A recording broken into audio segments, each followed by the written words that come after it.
Hello, my name's Elijah Wells, and I'm here to ask you a question. What counts as independent cinema, or what in theory constitutes independent cinema, or production-wise? To define independent cinema, broadly speaking, it's basically a movie that's funded outside of the Hollywood system, outside of the alliance of motion picture and TV producers, which is the very big mainstream studios, like Disney, Universal, Warner Brothers, the really big names of like Hollywood. And also, what then, of course, they are the mainstream studios. Then what's indie studios? Like, okay, what defines an indie studio is basically a studio outside of a Hollywood system. Like, okay, what are the examples then? Well, the examples, of course, there's A24, who had a really big year with like Civil War and had the critically acclaimed hit The Brutalist, and of course there's Neon, with who are relatively new to the game, with the really big hit Longlegs and the critically acclaimed film Anora. So. And of course, I am talking about films that are distributed by neither of these movies, which again, considering how vast and very diverse the indie film industry is, in my opinion. So I'm going to go through each of these 5 films, and one of them being a series, of course, and see what define them specifically in a more of an indie sense of things, like how are they independent from the mainstream Hollywood system, and what could a budding independent filmmaker would learn from this, even though you could essentially be working in the mainstream machine, or end up, of course, working your way through the indie scene and maybe end up in the mainstream scene. But who knows? Let's see what counts as independent cinema. The first film, as I'm not saying it's a film, but it's more of a series, it's The Chosen. Like, okay, this series about Jesus. Yes, this series about Jesus. Or more specifically, it's basically an adaptation of the Gospel of Matthew, Mark, Luke and John. And, of course, being the ministry of Jesus during the times of the Romans occupying Jerusalem and the kingdoms of Israel and Judah. Like, okay, like, what separates it from other movies about Jesus? Well, it's how I put it politely, it's basically the who is Jesus, what is Jesus, why is Jesus, where is Jesus, and how is Jesus. Like, basically it answers like all of them, like not exactly who, what, why, and Jesus. It's mostly who was Jesus, why did he do these things, how did he do these things, why did he do these things. Like, okay, yep, fair enough. But why is it specifically indie? Like, even though, yes, it's now just recently just aired season 5, its 5th season, like, there's definitely a really big audience for it. So much so, when I mean a big audience, like, some of these episodes were even released in the big screen, as in cinemas. This is why I brought it up, like so much so, that they're even crowdfunded, like, even from the very first season, like, you donate money, kind of like how you pay for someone's Patreon account. Like, you give money and it goes into their production, like either they get better equipment, they pay their actors, they pay the crew. So as in, this entire series about Jesus is crowdfunded from an online server, which is through the Come and See Foundation. And of course, some of the money is also contributed to. Not just that, but also you can spend money through let's drop like buying DVDs, Blu-rays, books, CDs, and also another way is they do premiere episodes in big screens. Like, as of when I'm recording this, since they started it in season 3, they've made $68.5 million of cinema releases. As in, it definitely has a really big enough following for this.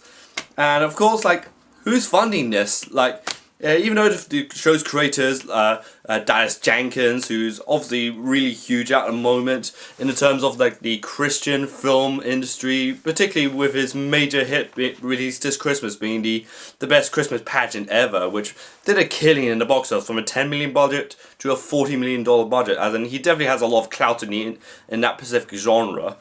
And the budget for season 6, as they are currently doing some crowdfunding for it, is $7 million an episode, or $56 million for the entire season. When I last checked, it wasn't even halfway done, as in there's definitely some still some way for it to go. Okay, so let's get to the more technical stuff of it, without the crowdfunding part. Why is it indie? Like, why is Chosen an indie production? As in, during season 4, the actor and writer strike of 2023 was happening whilst they were filming season 4, and they had to halt filming temporarily. Of course, filming halted for presumably a couple of days. When of course it ended, they finally agreed with terms with SAG-AFTRA, as in they pretty much are compatible with their demands being like better compensation for writers and better compensation for actors, and averting away from fears using AI and lack of compensation. And of course they're allowed to continue filming for season 4, which again, not a lot of productions were filming during strikes. Mostly, again, a lot of independent films like the stuff like Neon or A24 were allowed to film, and even stuff that was going to be promoted. The only films that were getting properly promoted, like in talk shows, when they were allowed to do it after the writer's strike, were mostly indie films like The Iron Claw. When it's premiered, the strike was finally over. So let's get back to The Chosen. Like, who distributes this? Well, in theory, it's self-distributed, as in it's distributed through the Chosen app. It was distributed for the first couple of seasons with Angel Studios, but after some legal disputes, like some contractual disputes, they went their separate ways. And of course, this is where it gets a little bit more interesting for Dallas and of course Jesus and his 12 disciples, as the one company that helped with distribution is Lionsgate. Again, which is a little bit interesting, but when I did some digging about it, like what has Lionsgate have to do with The Chosen, it turns out what it boils down to is that they're just going to help purely with distribution, while giving Dallas Jenkins, from what I've read, just enough creative control that he doesn't complain about it. So that's the first example of what constitutes independent cinema, being a TV series about Jesus and how the people essentially gave their offerings to him, being financial offerings to Jesus. Of course, there's definitely a lot of an audience for it. Like I said, like 68.5 million from an entire series. Since season 3 till now when I'm recording this. Again, there's a really big audience, and I definitely did see it when it came out in my cinema, and there's definitely a sizable crowd that's seen it. So take it as you will. So sometimes to be different, you have to be very different from Hollywood. So get used to it, I guess. If The Chosen is an easy pick for your church night out, then this film will be the very last thing you want to show to your church, unless if the pastor or preacher is really into body horror or you really want to be excommunicated. And this next example is The Substance. The movie Substance follows Demi Moore's character being Elizabeth Sparkle, who's a fading actress who recently got fired from a hit show that was not doing great in the polls anyway. So after a car accident, she was offered another chance, being a black market drug called The Substance, which essentially regenerates a new version of herself. After some self-bickering, she finally takes it, and of course a new version of one called Sue, which is born out of her backside. And of course, they must respect this balance as in 7 days on, 7 days off. And of course, some stuff gets a little bit out of hands for both Sue and of course Elizabeth, and of course both essentially fight for their own lives, essentially. To put it in the sense of comparing The Substance to The Chosen, if The Chosen, let's say, is like Matt Redman or Hillsongs or maybe DC Talk Jesus Freak, then The Substance is definitely going to be Death Grips, as in it's violent, it's bludgeon, and it's really loud and it's really in your face, and people will probably question your mental sanity at the end of it. So after the plot summary and of course musical comparisons of The Substance, then you may ask yourself, why is it indie? Then here comes a little twist. It wasn't at day one, it wasn't independent, so here's a little thing, because even though the film's budgeted at $17.5 million, the movie was originally going to be distributed by Universal.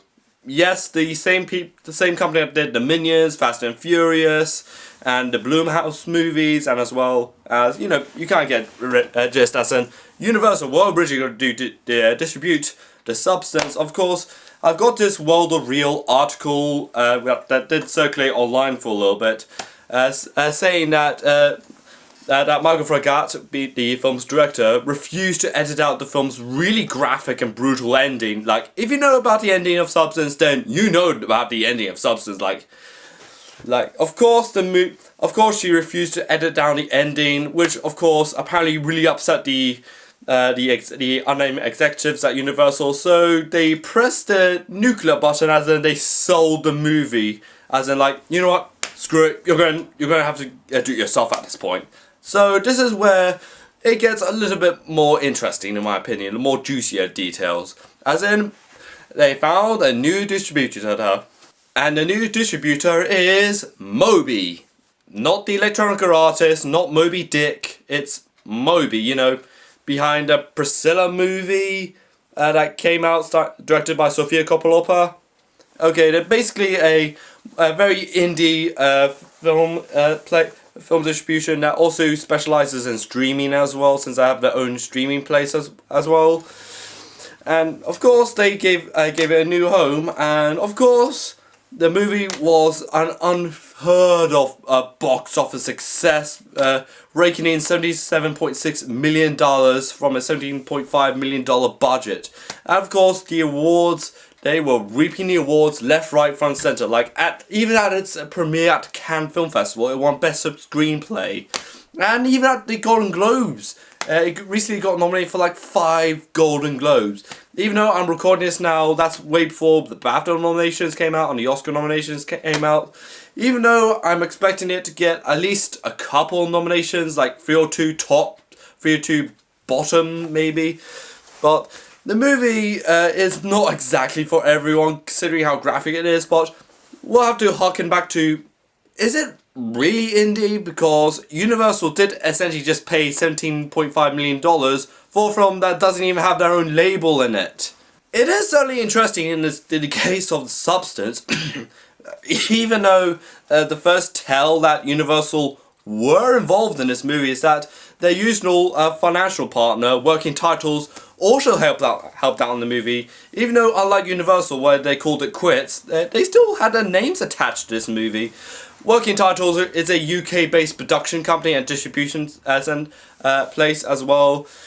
I think they also do pretty much the most Universal productions, not the big budget ones like the Minions or Fast and Furious or something like that, but they have a reasonably sizable crowd as it is, and I think they also worked with most Coen Brother movies. Like, that's what they're most famous for. So much so, when I studied film production and film history in the UK at De Montfort University in Leicester, Working Titles did definitely pop up here and there, considering how much clout they have in the UK film industry. Like, which is very interesting to say the least.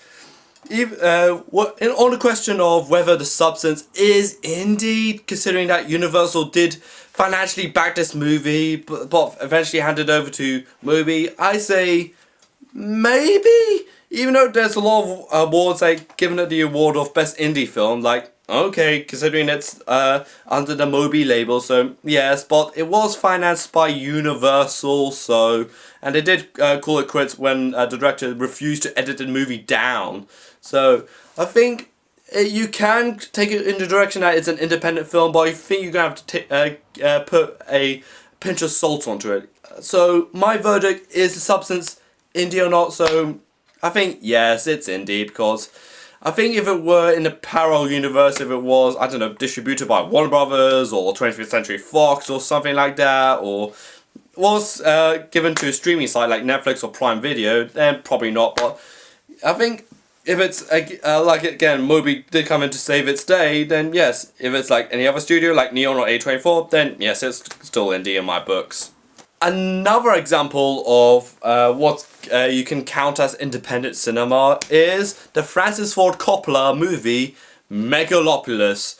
which is a movie starring Adam Driver as a very popular architect who's building a new Rome, as in building a brand new city, and while also discussing philosophical questions about the future and our relation to it, as well as looking back at history, particularly with the Roman era, and how history will repeat itself eventually, and how we learn from history so we can create a better future. So, very interesting enough concept, and yes, of course, Francis Ford Coppola, none other than him, did finance the movie mostly entirely himself. Like, the movie's $120 million budget was pretty much created when he sold a portion of his wine business, as in he basically said, you know what, screw it, I'm going to self-finance this entire movie, $120 million. Like, you may ask the question, like, why about have a studio do it for you? Because that's what studios are for. Well, this is where it gets very, very interesting. This is where the plot thickens for Megalopolis. Even though Francis Ford Coppola did conceive of the movie in the late 70s, but he began to seriously develop the movie by plotting it in the early 80s. So, to put it politely, this is a passion project which is well over 40 years in the making. Like, 40 years, like, even though this movie was plagued in development hell for that time, because he was doing like other films like the third Godfather film, Bram Stoker Dracula, and Jack, of course.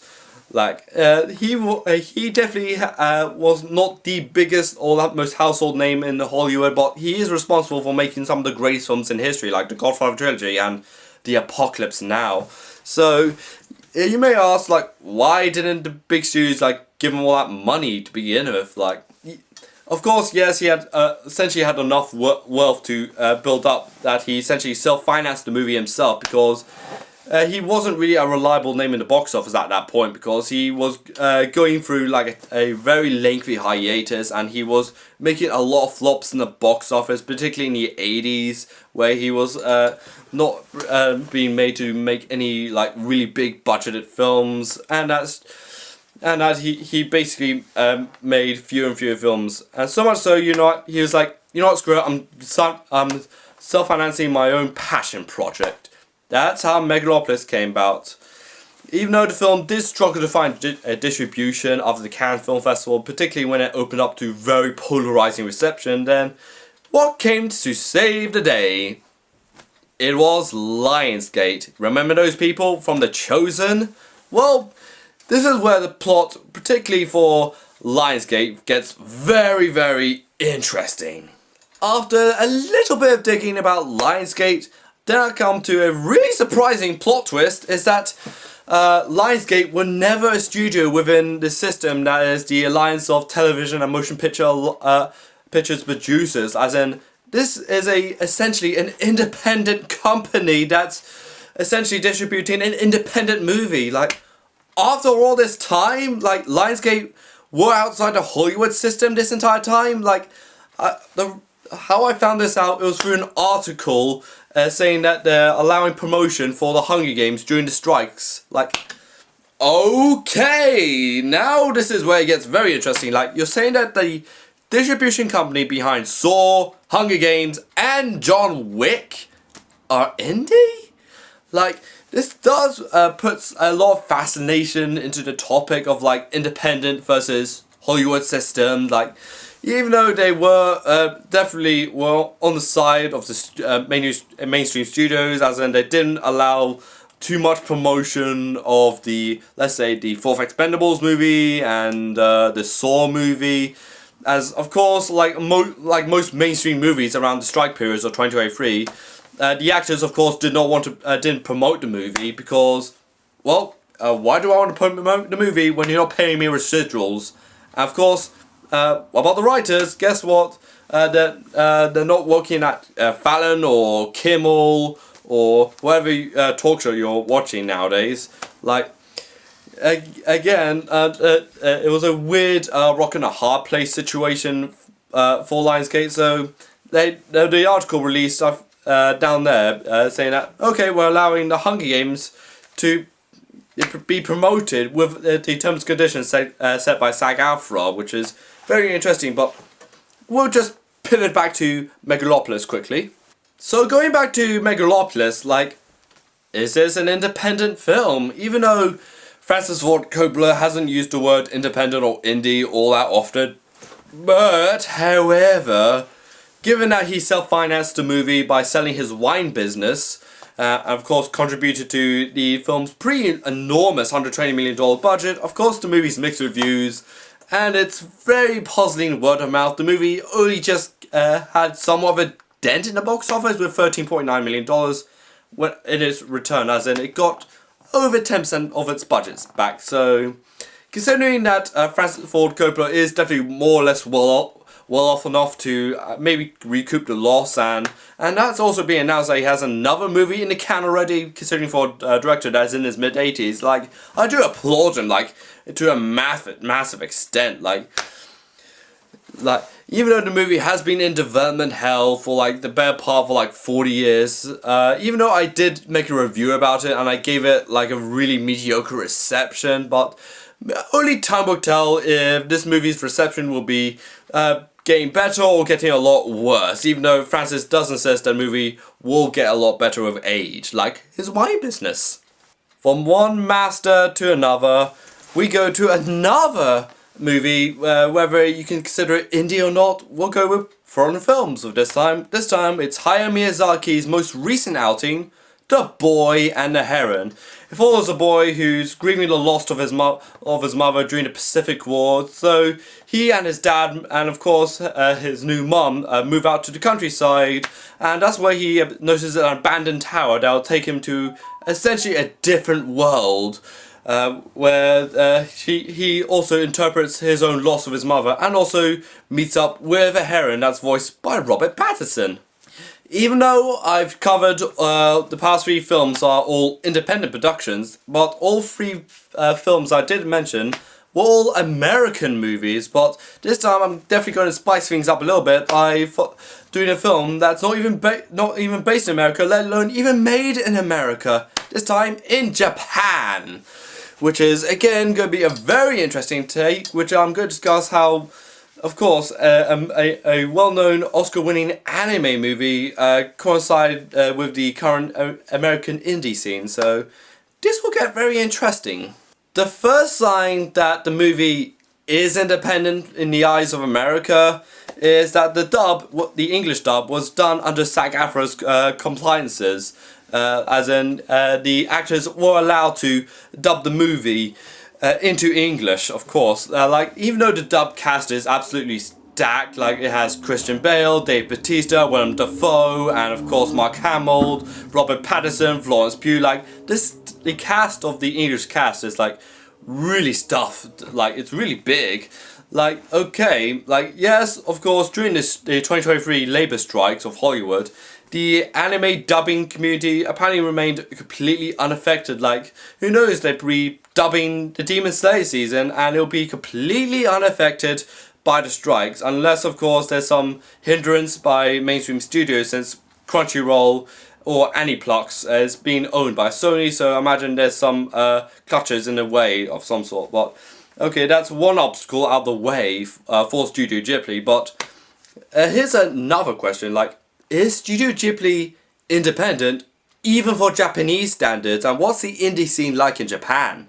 Coincidentally enough, Studio Ghibli from 2005 till 2023, as in recently, is independent. Even in Japan standards, like Studio Ghibli, even after Howl's move from Tales of Earthsea to Boy and the Heron, it's indie, so congratulations, you have some indie favourites like Ponyo, Wind Rises, or Tale of Princess Kaguya. Pretty much any film from that era, it's essentially an indie film now. Like, even though I haven't, I tried to do some digging about Studio Ghibli talking about the independent operations, because it did say, sure if I mispronounce this, but it was, it became independent in 2005 when Tokuma sorry if I mispronounced it, spun them off in 2005, and they essentially went independent for the better part for like nearly 20 years until 2023 when they were bought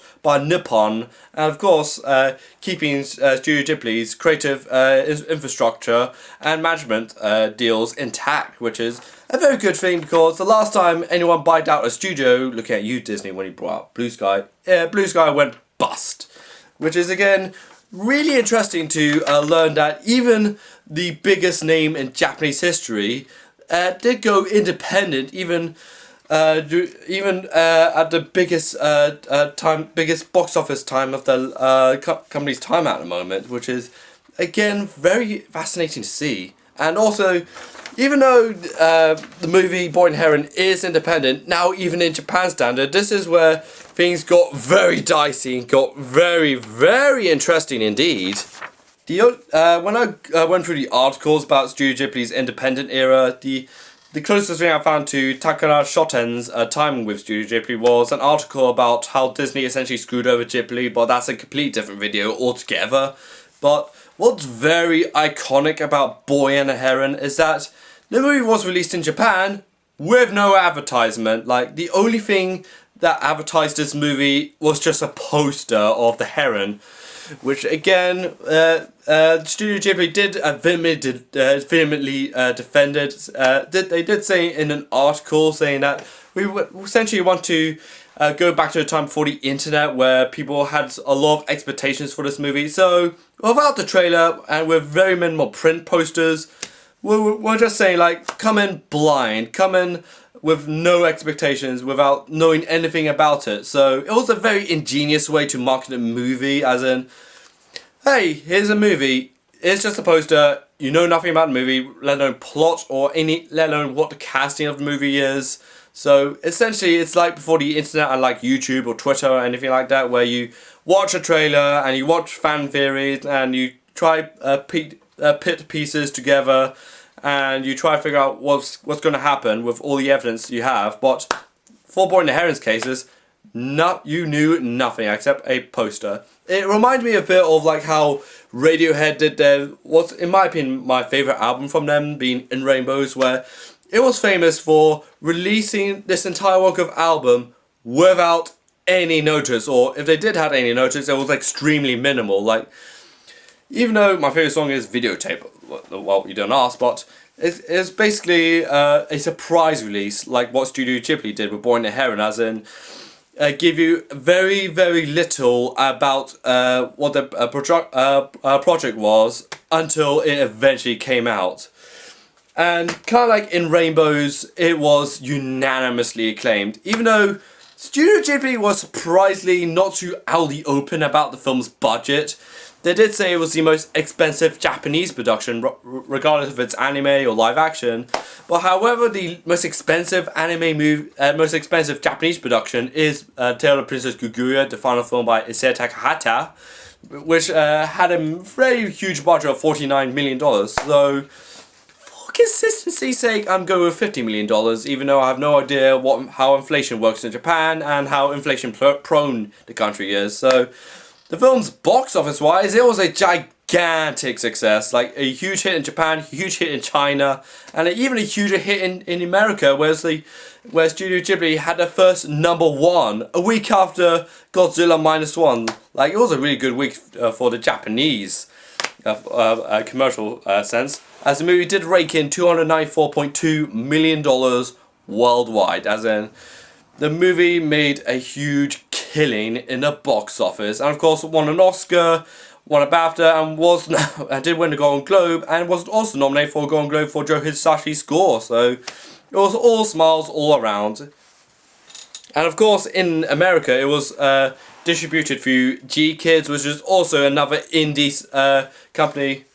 A lot of people did put an argument saying that Ghibli films were under Disney's banner. Like, yes, they were. Like, I think from Princess Mononoke under Miramax's leadership, which was under Disney, but I think it was more well-known fact that Miyazaki essentially had a massive fight with the now disgraced rapist producer being Harvey Weinstein. Of course, there was they hung around with Disney. Then with, from what I remember from The Wind Rises and maybe Tale of Prince of Kaguya, which was under Touchstone's label, which is the more adult-oriented stuff that Disney did. Then, of course, Studio Ghibli had a very well-noted hiatus, then came back with Boy and the Heron, which was under G Kids, which is a brand new deal for a brand new era for Studio Ghibli. G Kids, if you want to, they mostly distribute anime, but also do some indie animation stuff. So, again, harkening back to the dub, which was done by SAG-AFTRA, so was the film's distribution, which was also done in compliance with SAG-AFTRA. And last and certainly not least when it comes to what constitutes independent cinema, the last film we're talking about is the Taylor Swift Eras concert movie. The movie follows Taylor Swift as she sings over the course of a couple of nights at the SoFi Stadium in LA, as she sings not just her greatest hits from all of her discography, but also some fan favorite deep cuts as well. Well, that is it. It's basically a documentary, which is a concert about one of the most famous concerts in living memory, being the Eras concert tour, which recently ended. So we'll talk about why it's independent, even though it has one of the biggest stars known in modern culture. So why is it independent? Okay, now we've done TV, we've done a body horror movie, we've done a passion project, we've done anime. Now we do documentaries, particularly in concert films or concert documentaries, depending what's the term more thrown about nowadays. Like, it was a pretty big year back in 2023 for concerts, not just with the Beyonce's Renaissance tour, but also with the re-release of Talking Heads' Stop Making Sense, which got re-released on IMAX with the A24, another indie company. So, again, how was this movie indie, even though the movie, it has the biggest star who only had a couple of films under her belt, being Cats and Lorax and Amsterdam, if anyone's seen that. So, but okay, her music career is way more fruitful than her acting career. So, yes, maybe if you look in the perspective that the movie has a very modest budget of like $15 million.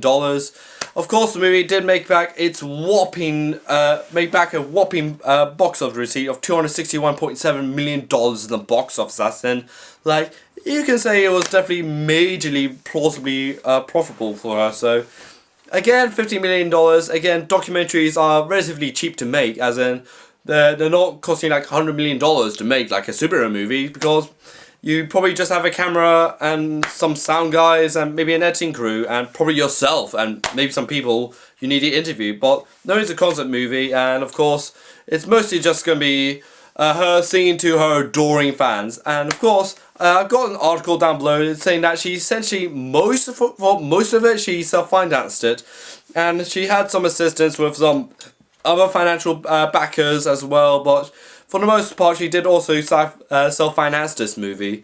And also, what was also interesting about this movie, that it did somewhat rewrote the cinematic rules a little bit, because how cinemas do operate, as in the studio usually takes back 60% of the box office gross, while the cinemas itself will take back 40%.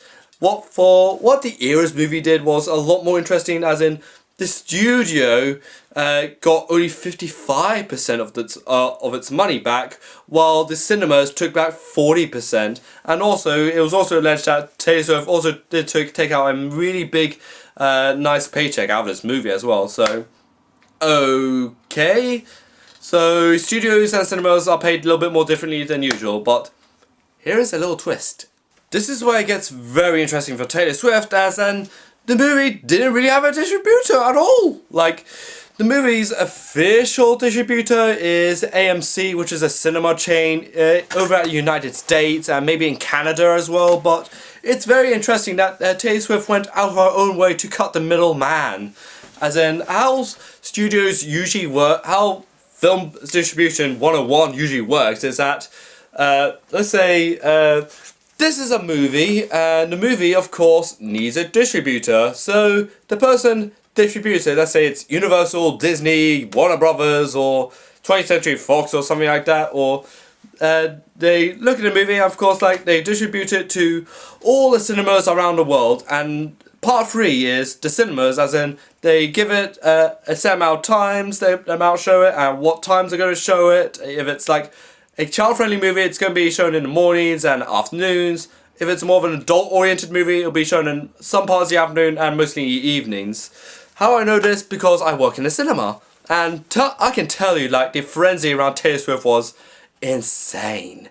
As in, she also did go out of her way to essentially play God, even down to the film's ticketing prices. As in, the film's ticketing prices, even though it depends on where you live and what cinema you usually go to. Since I work at the View Cinema, it's usually from a $9.99 to $11.99 if you book in store, but also it's £1 extra, £1 deduction if you book online. But for Taylor Swift, it was 1313 being her lucky numbers, or 1989, which is a nod to her really famous album 1989, and also her birth year as well. So there's that going for you, as in Taylor Swift essentially cut the middleman out of the equation, how films are going to be distributed, even though the movie did eventually land into streaming with Disney Plus, not just with a new version with a lot more songs, since the original cinematic version was 2 hours 40 minutes or something like that. The Disney Plus version was 3.5 hours, as in basically this is a really beefed up extended cut of her tour, because again her tours tend to last like 3 or 4 hours, even though you may ask, like, Elijah, are you a Swiftie by any chance? Like, I say not exactly, but I do appreciate her music. So if you're wondering what my preference in music is, it's right here. My favourite albums are like In Rainbows from Radiohead, and Dark Side of the Moon from Pink Floyd, Before Dawn Heals Us by MA3, and Loveless by My Bloody Valentine. So basically anything that's really noisy, I like it. Even though, yes, all these movies are indie, but is the Eras movie indie? Because even though, yes, Taylor Swift did most of the funding herself, being the film's a very modest budget of $15 million, so is it indie at the end of the days?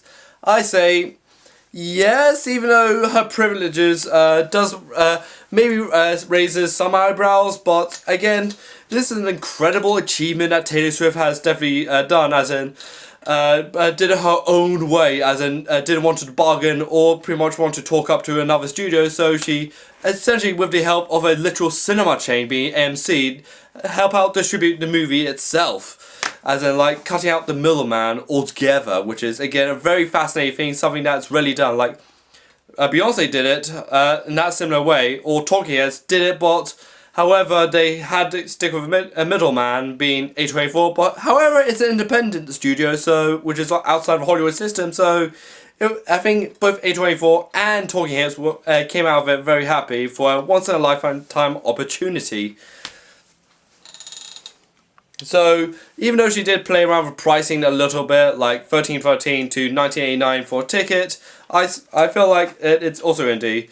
To conclude this video, what constitutes or what counts as independent cinema? It's very broad to look at it, as in, yes, you got an independent religious TV show that does air its episodes into cinemas, and it's crowdfunded, and there's also a movie that did, a body horror movie that did have some mainstream money thrown into it, but ended up being hitched by an indie studio. You also got a passion project that was 40 years in the making, and the director pretty much did all of his financing himself, and the distributor, Lionsgate, did come forward and said, okay, we can help out with that.